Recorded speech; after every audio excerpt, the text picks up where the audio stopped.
說句挨罵的大實話啊，窮人就別結婚了。我替你们試過了，結果呀不太滿意。普通人或者是穷人的婚姻里，看似是情感的矛盾，其實100%就是没有錢。35歲，存款6600，未婚，我準備躺平了。工作了12年，沒房，有輛小貨車。我知道我這樣的條件，沒房套不住彩禮，丟相親市場，狗都不看。有人會說了，有這樣的好女孩，可以陪你一起努力，也不用彩禮。先不說我能不能遇到，就算遇到了，我拿什麼跟她過一輩子？我42歲，沒有結婚，沒有小孩，會經常被問：你不結婚不孤獨嗎？你不生孩子，老了怎麼辦？難道結婚就一定不孤獨嗎？難道生孩子就一定有人給養老嗎？那些養老院的老人為什麼都是有子女的老人呢？中國近10年來結婚率和出生人口持續的減少，隨着經濟持續惡化，大量年輕人失業或是掙扎於底薪啃老，越來越多的90後、00後選擇躺平不婚不育。2025年以來，中國政府推出多項鼓勵結婚政策，但在經濟蕭條、工資普遍降低的情況之下，高昂的結婚成本與經濟壓力使普通百姓成家成了一種奢望。本期節目，我們就來一起看看當下中國的年輕人為何寧願選擇躺平，也不願結婚。我今年38歲，還沒有結婚。我看到前兩天央視開始關注80後了，現在這個80後差不多有2.19億人，其中有1000多萬人已經不在了，剩下的有1600多萬人還沒有結過婚，1.3億人結過婚，離婚的大概有40%，也就是說差不多有8000多萬的80後現在還是單身。為什麼會有這麼多人單身？我發現80後的幸福感是最不強的。我家到我這一代可能要斷子絕孫了。今天剛發了上個月的工資4976元，扣掉我的房貸3500，我的存款還剩下11368，還可以夠我還3個月的房貸。我呢是已經看不到對未來生活的希望了。我要是去結婚去生孩子，能給我未來的妻子和孩子帶來什麼？什麼都帶來不了，帶來的只有苦和吃不完的苦。我不想他們和我一樣看不到對未來生活的希望，索性過完這輩子就可以了。一個人吃苦就夠了，沒必要再拉上一個人和你一起去吃苦。不結婚不生孩子也是對自己對別人的負責。所以不結婚不生孩子，失業之後我還挺慶幸我沒孩子的，因為我現在能心安理得的躺平。那如果是有孩子的話，那為了不降低孩子的生活質量，不得抓緊去找工作呀？那到時候內耗啊、焦慮啊這些負面情緒全都來了。34了，不結婚不生孩子，我沒有感覺到一點點的不舒服，我還覺得現在自己真的好幸福。我可以自己想吃什麼就吃什麼，不用去考慮其他人，自己想幹嘛就幹嘛，不用在乎任何人。真的感覺這種狀態太爽了，太好了，而且是擁有一個這樣自己的小屋，我好像感覺這才是我真正想要追求的一種生活狀態。那些說大齡剩男比大齡剩女還着急結婚的，你可別鬧了。我跟你講，當下的大齡剩男壓根就不着急，好多的大齡剩男都選擇躺平了。他們哪有什麼可焦慮的呀？他們主要是困境，無非是沒錢，經濟方面受限罷了，手頭上沒有錢。以後不結婚的人只會越來越多，單身就是一種常態。不要說老了怎麼樣，沒有小孩怎麼樣，沒有一個人是不想結婚的。但是現在的結婚成本真的太高了，年輕人還怎麼結婚？比如一包煙20塊錢還是可以買得起，但是如果一包煙是2000塊錢，那誰還會吸煙？太貴了。同樣的道理，結婚也是。我感覺啊，這個大概率上我會成為家裡的最後一代，沒組建家庭，至今呢也沒生育孩子，而且還是單身。我感覺啊，往後這個家裡啊就不會再出現窮人的身影了。我是91年冬天的羊，如今啊已經到了這個35歲中年，沒結婚的說實話也不會找我這個年紀了。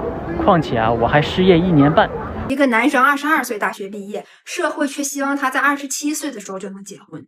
就算他大學一畢業，每個月就能掙上1萬塊錢，他省吃儉用，每個月雷打不動的存上5000塊錢，6年72個月，那他們最多能存上30多萬。乍一聽還不錯，是不是？可是如果他要結婚，他就會有彩禮、房子、車子、3金半典禮這些開銷。那麼由此我們可以得出一個結論，就是一個男生在20多歲的時候根本就沒有辦法給他的愛人來一場世俗眼裡的婚禮。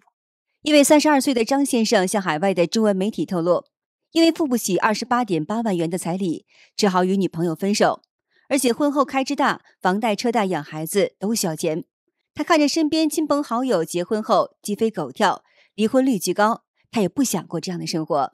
他說呢，普通人結不了，我也不想結。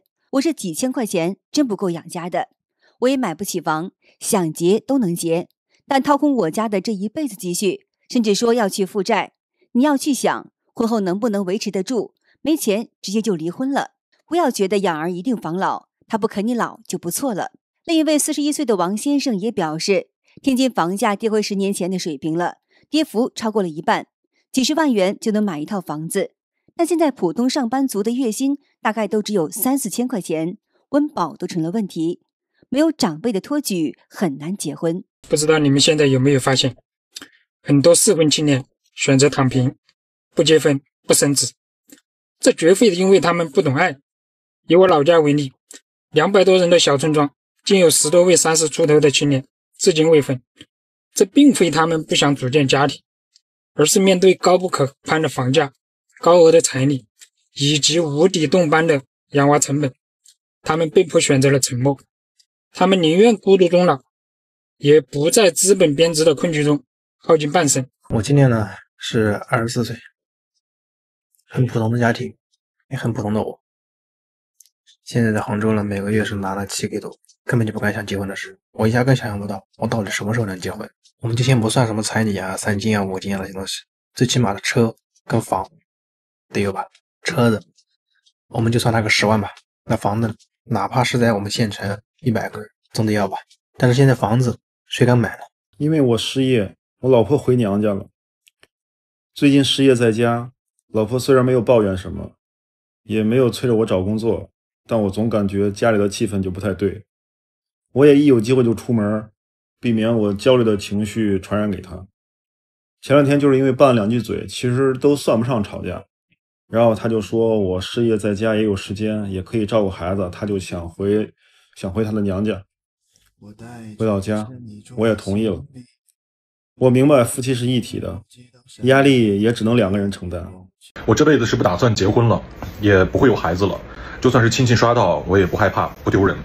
總會有很多人問我說，你有沒有想過老了怎麼辦？連孩子沒有，你會過得很慘。我今年36歲，老是什麼時候？60、70、80，我離退休拿工資還得30年呢。我能不能堅持交這30年的社保？我還打一個問號呢。你有沒有想過，如果一個男人一輩子不結婚、不生娃、不買房，沒有穩定工作，最後會活成什麼樣？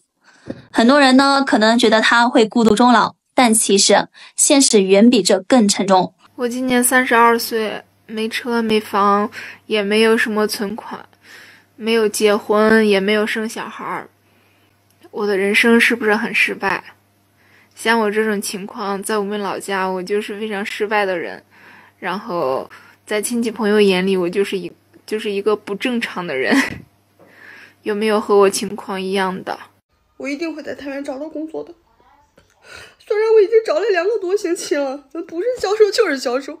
太原這個工作，太原這個城市沒有工作。我已經30多歲了，我還在因為找一份工作，每天焦慮迷茫，睡不着覺，太難了。我第一次覺得找工作比找對象還難。中国婚姻家庭發展報告顯示，全國農村地區平均彩禮金額從2015年的8.8萬元暴漲至2024年的18.7萬元，部分地區甚至高達30萬元以上，導致農村地區的單身漢越來越多。今年22歲的外賣員小李來自農村，到杭州跑外賣3年了，為了節省每個月1000多塊錢的房租，在橋洞搭帳篷住。他說，現在每天跑外賣實在太累了，賺不到錢還怎麼成家？有錢人才能夠成家，窮人彩禮有嗎？房子有嗎？車子有嗎？存款有嗎？結婚了，孩子吃什麼？奶粉錢有嗎？我也不想結婚，結婚壓力太大了，這也是當代年輕人的悲哀吧。這就是我最真實的樣子，36歲，失業，負債，迷茫，好心無門。在鄭州36歲這個年紀失業，感覺天都要塌了。昨天下午我還坐在工位上盤算着拍個什麼教育視頻，結果通知我明天你不用來了。我幹教培10多年了，從來沒有像今年這麼難過。今年我換了3個公司，不是我想折騰，是幹着幹着校區沒了。我上一份工作是6月辭職的，到現在還有3、4千塊錢工資沒有給我結清。就這點錢，可能是我1個月的房貸，或者能讓我在找到下一份工作前吃上飯。我身上背的不只是往後20年的房貸，還有幾10個負債。我現在在這吃方便面，我突然感覺我好他媽幸福呀！我老家東北的，我沒結婚，也沒有小孩，我在上海花1500塊錢租的小房，我已經在這躺平15個月没工作了。除了没錢，身上幹的都是自己喜歡的事兒。早上睡得自然醒，有空去爬爬坡，做個有氧，回來再做個早午飯，再收拾屋子，追追劇，玩玩手機。不用大冬天去趕早八，也不用跟人打交道，更不用凌晨改 PPT， 最後用第一版，这老爽！我跟你说，家人们，有没有人和我一樣的沒有班上，兩眼一睜就是刷手機，然後呢又會想到自己沒有班上，就很焦慮，又要刷 boss， 刷完 boss 又繼續刷手機，想拍點短視頻吧，但是我就有一隻貓，我也不知道拍什麼內容。拍的吧，也只有幾個瀏覽量，哎，只有幾個讚。你為啥送外賣？我在學校畢業的時候沒有找到很多工作，我就直接送外賣了。上大學為孩子送外賣，還有1年送。幹這玩意兒不都缺錢的嗎？人多賺點，多注意一下唄。你是掙錢加上自由嘛？好的，今天就和大家聊到這兒了，請您記得點讚、訂閱、留言，並且分享給您的朋友們。感謝您的支持，我是美玲，我們下期節目再見。